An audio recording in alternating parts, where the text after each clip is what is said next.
ये सारी चीज़ याद रखेंगे। यहाँ से एक नलिका निकलती है जिसको हम लोग रीट टेस्टिस कहते हैं।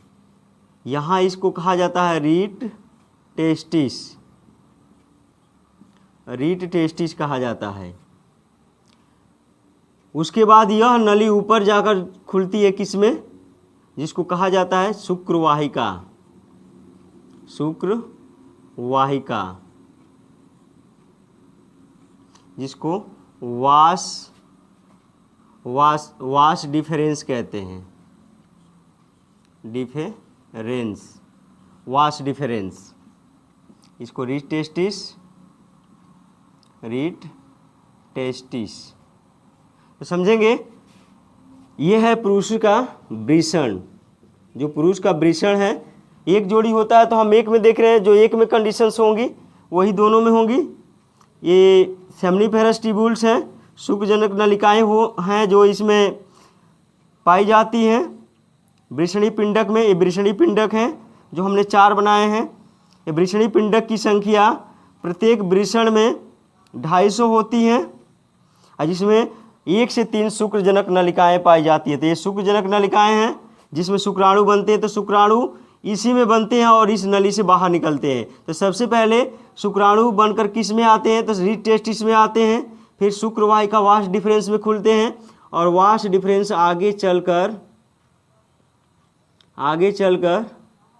अधिवृषण में, समझेंगे, ये हो गया अधिवृषण। अधिवृषण में यह खुलता है, इसको बोलते हैं अधिवृषण, अधिवृषण, इपिडिडाइमस, इपिडिडाइमस, इपिडिडाइमस, समझेंगे। ये है आगे शुक्रवाहिनी, अंत में है शुक्रवाहिनी, शुक्रवाहिनी, जिसको कहा जाता है वासा इफेरेंसिया, रेंसिया, वासा इफेरेंसिया। तो समझेंगे आप लोग कि जब इस वृषण में, टेस्टिस में शुक्राणु बन जाते हैं, इसमें शुक्राणु बनते हैं, पुरुष के वृषण में शुक्राणु बनते हैं, तो यह शुक्राणु क्या होते हैं, तो वीर्य के साथ बाहर निकलते हैं। और ये सारे प्रोसेस हमने पढ़ा लिए हैं, बस आप लोग ध्यान से इसको देखते चलेंगे। तो यहाँ से यह शुक्राणु जब बाहर निकलेंगे तो सबसे पहले कहाँ पहुँचेंगे, रीट टेस्टिस में, रीट टेस्टिस से शुक्रवाहिका में, शुक्रवाहिका से अधिवृषण में, अधिवृषण से शुक्रवाहिनी के द्वारा यूरेथ्रा में, यूरेथ्रा से बाहर मूत्र मार्ग द्वारा बाहर निकलते हैं।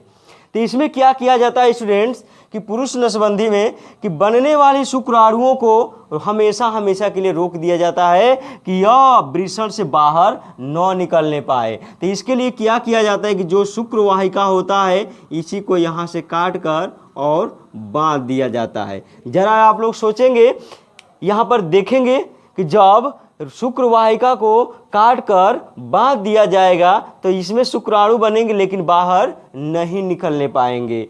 अर्थात हमेशा के लिए शुक्राणुओं को बाहर निकलने से रोक दिया जाता है, जिसे हम लोग पुरुष नसबंदी या वासेक्टॉमी कहते हैं। तो इसमें कैसे लिखेंगे, लिखेंगे स्टूडेंट्स कि पुरुष के वृषण से, देख लेंगे और लिखेंगे, पुरुष के वृषण से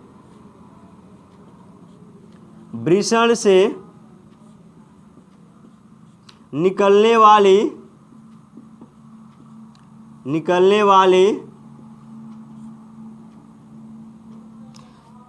वाली शुक्रवाहिका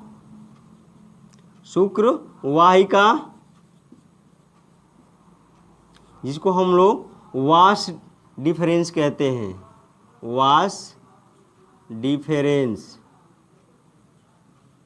वास डिफरेंस को पुरुष के वृषण से निकलने वाले शुक्रवाहिका वास डिफरेंस को काट कर बांध दिया जाता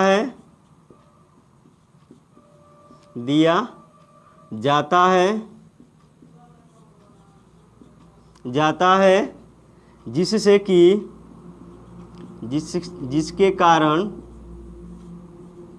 जिसके कारण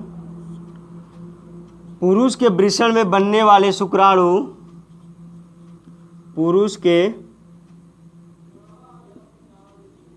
वृषण में बनने वाले शुक्राणु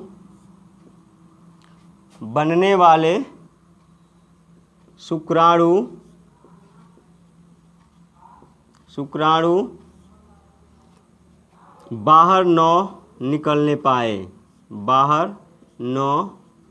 निकलने पाए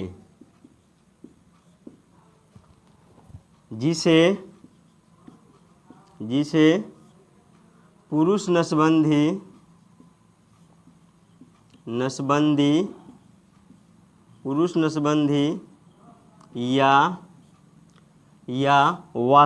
या वासेक्टॉमी कहते हैं।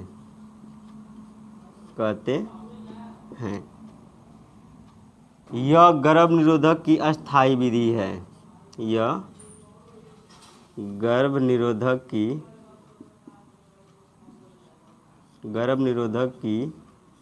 अस्थायी विधि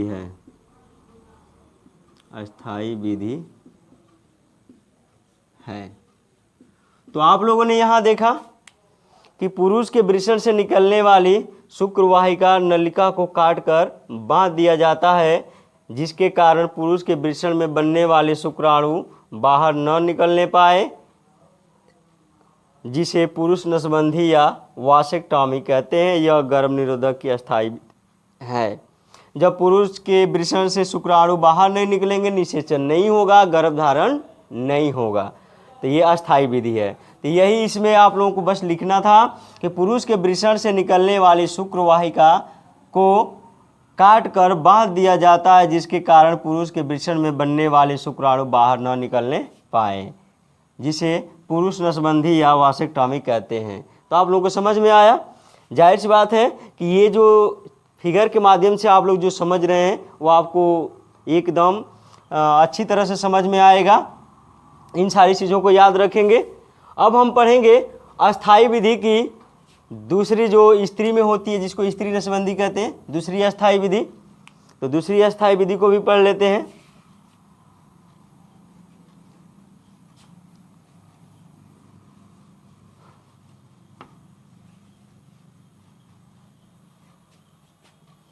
जो दूसरी अस्थायी विधि है स्टूडेंट्स, जिसको हम लोग कहते हैं स्त्री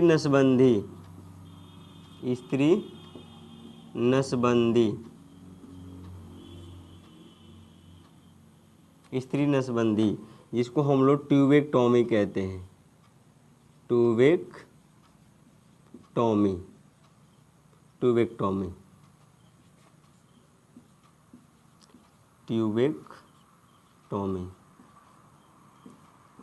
याद रखेंगे। ट्यूबेक्टॉमी अर्थात यह स्त्रियों में होता है, अर्थात स्त्री नसबंदी जिसे कहते हैं। तो जरा देख लेते हैं फिगर के माध्यम से, तब आप लोग लिखेंगे। तो इसमें स्टूडेंट्स याद रखेंगे, हम बनाएंगे मादा जनन अंग का चित्र, जो आप लोग पिछले अध्याय में पढ़ चुके हैं। तो यहाँ पर मादा जनन अंग का चित्र बना लेते हैं।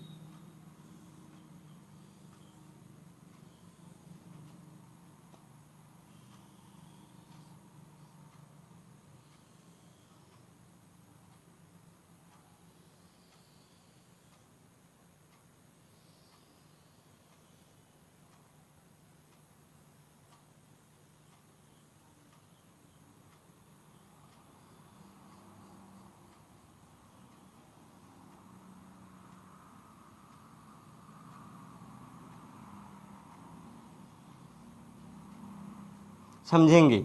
ये हो गया एक मादा जनन अंग का चित्र। यहाँ पर अंडाशय को बना देते हैं। ये हो गया अंडाशय, एक जोड़ी होता है। ये भी हो गया अंडाशय। याद रखेंगे, इसको कहा जाता है गर्भाशय। तो ये हो गया अंडाशय, ओवरी, और ये हो गया गर्भाशय।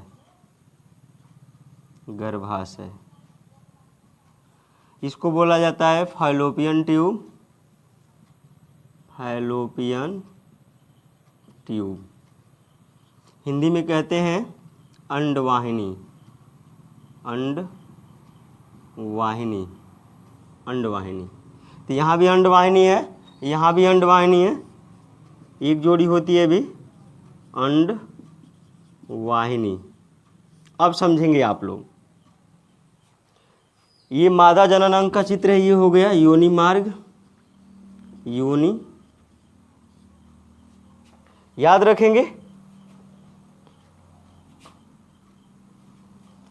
स्त्री नसबंदी में क्या किया जाता है स्टूडेंट्स, कि स्त्री के अंतर्गत जब अंडा बनता है, इसमें भी बनता है 1 महीने, अगले महीने में इसमें बनेगा, मतलब 1 महीने में दोनों अंडाशय में अंडे का फॉर्मेशन नहीं होता, ये याद रखेंगे। अर्थात इस महीने में अंडा का या अंडाणु का निर्माण इस अंडाशय में होगा, तो अगले महीने दूसरे अंडाशय में अंडाणु का निर्माण होगा। तो याद रखेंगे, इसमें क्या किया जाता है कि जब यहाँ पर अंडाणु बन रहे हैं 1-1 महीने के अंतर में, तो अब क्या किया जाता है कि यह अंडाणु फिम्ब्रिक, ये फिम्ब्रियाँ हैं, इसके द्वारा यहाँ पर छोड़ दिया जाता है, तो अंडाणु धीरे धीरे यहाँ आ जाता है। अब इसमें क्या किया जाता है कि इस अंडाणु को यहाँ पहुँचने ही नहीं दिया जाता। यदि यहाँ से देखेंगे तो यहाँ, और यहाँ से देखेंगे तो यहाँ, जिसको हम लोग एम्पुलरी स्टेमस जंक्शन कहते हैं, तुम्बिका संकीर्णन पथ जंक्शन कहते हैं इस स्थान को, जहाँ पर अंडाणु जाकर शुक्राणु का वेट करता है। तो इसमें क्या किया जाता है कि स्त्री नसबंदी में कि क्या किया जाता है कि अंडवाहिनी को ही काट कर बांध दिया जाता है। जैसे यहाँ से इसको काट कर बांध दिया जाएगा, जरा देखेंगे, इसको काट कर बांध दिया जाता है ऐसे, और यहाँ पर इसको, क्योंकि दोनों अंडाशय में अंडाणु का निर्माण होता है, दोनों को काट कर बांध दिया जाता है, काट कर बांध दिया जाता है। तो आप लोगों ने यहाँ देखा कि मादा के जनन अंग में जो अंडवाहिनी होती है, जो अंडाशय और गर्भाशय से जुड़ी होती है, एक जोड़ी होती है दोनों साइड में, इसमें अंडाणु बाहर निकलता है, अंडाशय से अंडाणु अंडवाहिनी में बाहर निकलता है। तो इसमें क्या किया जाता है कि अंडवाहिनी को ही काट कर बांध दिया जाता है, यहाँ से कट कर दिया जाता है, कट करके बाइंड कर दिया जाता है। तो याद रखेंगे, यहाँ पर कट कर दिया जाता है और बांध दिया जाता है, जिससे अंडाणु तो बनेंगे लेकिन अंडाशय से बाहर नहीं निकल पाएंगे। अर्थात अंडाशय से जब बाहर निकलेंगे तो यहाँ आएंगे, इसके बाद नहीं जा पाएंगे, तो यहाँ पर जब जाएंगे नहीं तो शुक्राणु भी जाएंगे, तो यहीं से जाकर, चाहे यहीं से जाकर वापस चले आएंगे, निषेचन की क्रिया नहीं होगी। और ये हमेशा हमेशा के लिए, ये अस्थायी विधि है, ये क्रिया हमेशा हमेशा के लिए हो जाती है। अर्थात यह जो काट कर बांधा जा रहा है, यह फिर दोबारा जुड़ नहीं सकता। तो याद रखेंगे, ये भी अस्थायी विधि है। तो इसमें क्या लिखेंगे स्टूडेंट्स कि मादा जनन अंग में, मादा जनन अंग में, जनन अंग में, अंग में, अंग में अंडाशय, अंडाशय व गर्भाशय, देखते चलेंगे, अंडाशय व गर्भाशय के मध्य स्थित अंडवाहिनी फाइलोपियन ट्यूब जिसको कहते हैं, अंडवाहिनी फाइलोपियन ट्यूब को काट कर बांध दिया जाता है, बांध दिया जाता है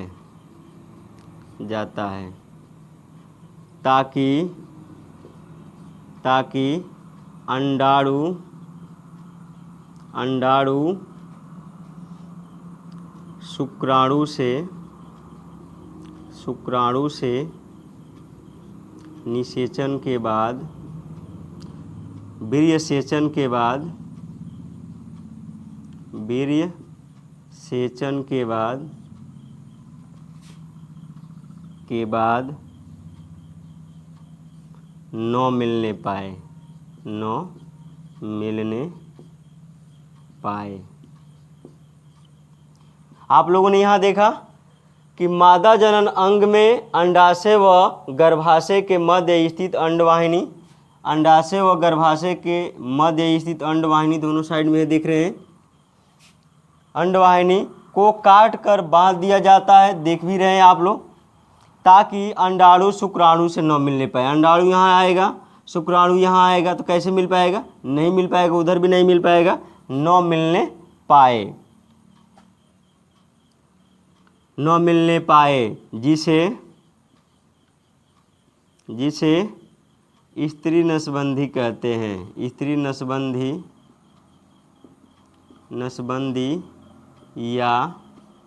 नसबंदी या ट्यूबेक्टॉमी कहते हैं, ट्यूबेक्टॉमी कहते हैं।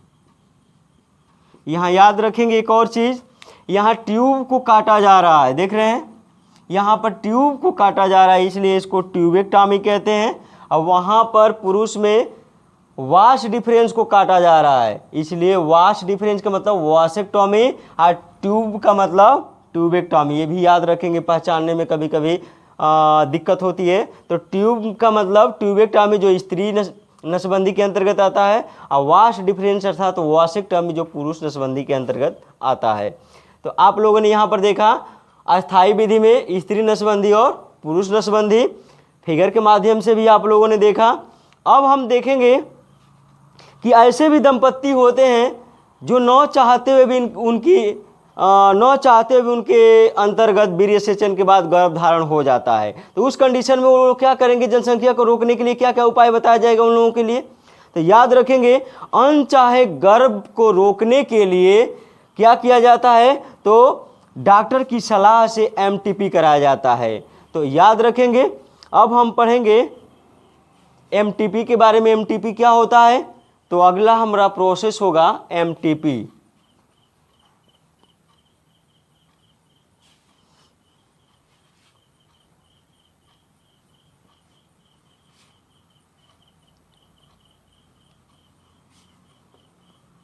सगर्भता का चिकित्सीय समापन, अगला हमारा हेडिंग है सगर्भता का चिकित्सीय समापन, चिकित्सीय समापन, याद रखेंगे, इसको कहते हैं इंग्लिश में मेडिकल टर्मिनेशन ऑफ प्रेगनेंसी,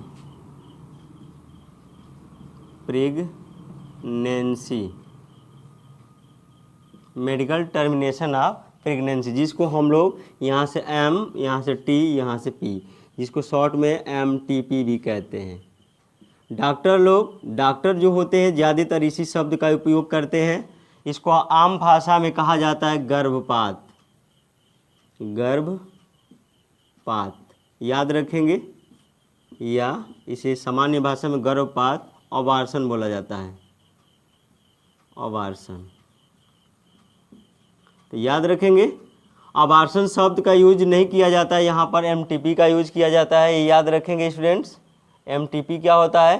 तो अनचाहे गर्भ को रोकने के लिए क्या किया जाता है? जब गर्भ धारण हो जाता है, सगर्भता हो जाता है, वीर्य सेचन के बाद नर और मादा युग्मक का संलयन हो जाता है, शुक्राणु अंडाणु का संलयन हो जाता है, तो गर्भ धारण हो जाता है, जिसको हम लोग सगर्भता कहते हैं। तो गर्भ धारण हो जाएगा तो उसको क्या करेंगे? मेडिकल अर्थात डॉक्टर की राय से उसको समापन मतलब समाप्त करेंगे, गर्भ धारण को समाप्त करेंगे। उसी को हम लोग क्या कहते हैं? एमटीपी कहते हैं, और सामान्य भाषा में गर्भपात या अबार्शन कहते हैं। तो आपको समझ में आ गया होगा। तो याद रखेंगे, ऐसे भी दंपत्ति होते हैं जो न चाहते हुए भी उनके फीमेल्स के अंतर्गत, उनके कह सकते हैं कि मादाओं के अंतर्गत वीर्य सेचन के बाद गर्भधारण हो जाता है। न चाहते हुए भी गर्भधारण हो जाता है, जिसके लिए में चिकित्सीय समापन किया जाता है, मतलब उस भ्रूण का चिकित्सीय समापन किया जाता है, अर्थात डॉक्टर के देख रेख में उसको नष्ट किया जाता है, ताकि वह सगर्भता, मतलब कह सकते हैं कि जो भ्रूण है वो भी नष्ट हो जाए और जो स्त्री है उसको भी कोई प्रॉब्लम न हो। तो इसके लिए एक समय है, डॉक्टर उसके लिए समय निर्धारण किया गया है। इसमें बताया गया है कि सगर्भता का चिकित्सीय समापन के लिए एमटीपी के लिए लगभग 84 दिन या लगभग 84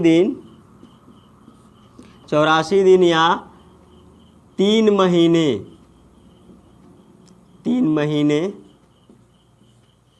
कह सकते हैं कि एनटीपी कराने के लिए, सगर्भता का चिकित्सीय समापन कराने के लिए 84 दिन या 3 महीने उचित माना जाता है, उचित माना जाता है, याद रखेंगे, माना जाता है।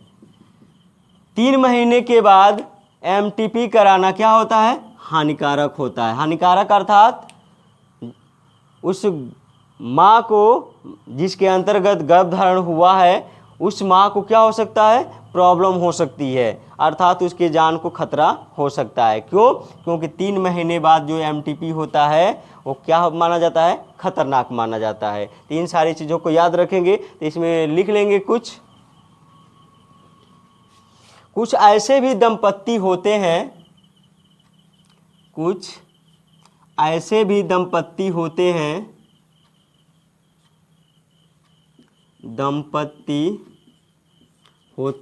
दंपत्ति अर्थात स्त्री और पुरुष, पति और पत्नी होते हैं, पति और पत्नी होते हैं जिनका न चाहते हुए भी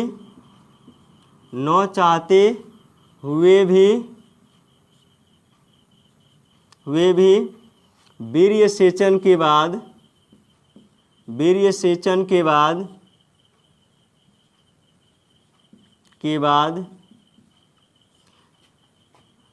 मादाओं में गर्भधारण हो जाता है।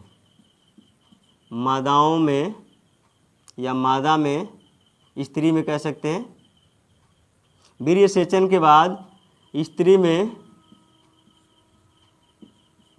गर्भधारण हो जाता है, गर्भधारण हो जाता है, हो जाता है, जिसके लिए हम उसका क्या करते हैं? सगर्भता का चिकित्सीय समापन करते हैं। इसके लिए डॉक्टर की राय द्वारा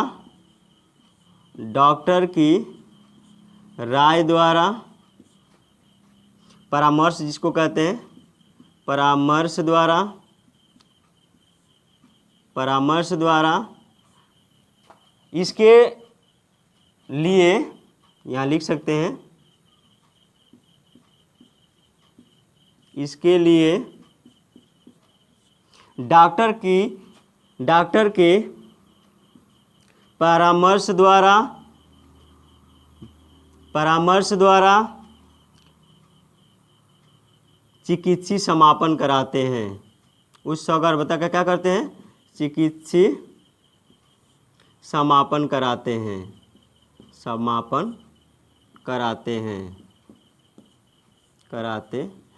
अर्थात एमटीपी कराते हैं, अर्थात गर्भपात कराते हैं। यहाँ आप लोगों ने देखा कुछ ऐसे भी दंपत्ति होते हैं जिनका न चाहते हुए भी वीर्य सेचन के बाद स्त्री में गर्भधारण हो जाता है। इसके लिए डॉक्टर के परामर्श द्वारा चिकित्सीय समापन कराते हैं, अर्थात एमटीपी कराते हैं। और इसके लिए एमटीपी का सही समय क्या होता है? तो लिख लेंगे, एमटीपी का सुरक्षित समय सुरक्षित समय 84 दिन या लगभग 3 महीने उचित माना जाता है। उचित माना जाता है। उचित माना जाता है। 3 महीने के बाद एमटीपी कराना, 3 महीने बाद एमटीपी कराना घातक माना जाता है।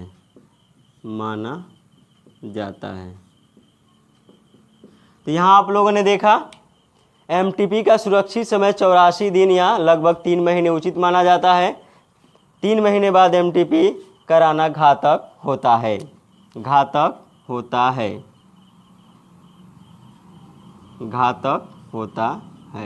यहाँ आप लोगों ने देखा सगर्भता का चिकित्सीय समापन कैसे किया जाता है, गर्भपात कैसे कराया जाता है। तो इसमें डॉक्टर की राय, डॉक्टर की परामर्श बहुत ही ज़रूरी है, अन्यथा बहुत बड़ी दुर्घटना हो सकती है। क्योंकि यह जो दिन देख रहे हैं, यदि यह दिन बढ़ जाता है तो उस कंडीशन में उस स्त्री जिसमें सगर्भता हो चुका है उसकी जान भी जा सकती है। तो याद रखेंगे स्टूडेंट्स। तो हमने आज देखा कुछ ऐसे भी उपाय गर्भधारण को रोकने के लिए, अस्थायी विधि, और यहाँ पर यदि गर्भधारण हो रहा है तो उसको भी कैसे समापन किया जाता है, एमटीपी कैसे कराया जाता है, ये भी आप लोगों ने पढ़ा। आगे हम पढ़ेंगे, क्या क्या पढ़ना है आपको बता दें। आगे हम लोगों को पढ़ना है कि जो बंध्यता क्या होता है, बंध्यता के बारे में पढ़ना है। बंध्यता, इनफर्टिलिटी किसे कहते हैं, बंध्य किसे कहते हैं, और गांव में समाज में जो लोग बंध्य होते हैं उनकी बंध्यता को दूर कैसे करेंगे, इसमें तमाम विधियों को पढ़ेंगे। तो इसके बाद हम स्टार्ट करेंगे अगले वीडियो से बंध्यता के बारे में, और बंध्यता को दूर करने की विधियों के बारे में स्टडी करेंगे। तो आज यहीं तक रहने देते हैं। जनन स्वास्थ्य में आपसे कुछ क्वेश्चन पूछते हैं। जैसे पहला क्वेश्चन, ट्यूबेक्टॉमी किन में होता है, ट्यूबेक्टॉमी किन में होता है, स्त्री में या पुरुष में। दूसरा क्वेश्चन, वासेक्टॉमी स्त्री में होता है या पुरुष में। तो तीसरा क्वेश्चन, एमटीपी का सही समय क्या है। तो इन 3 क्वेश्चनों का आप लोग आंसर कमेंट बॉक्स में लिख कर देंगे। यदि यह वीडियो आपको पसंद आए तो लाइक करेंगे, शेयर करेंगे, साथ साथ सब्सक्राइब भी करेंगे। धन्यवाद।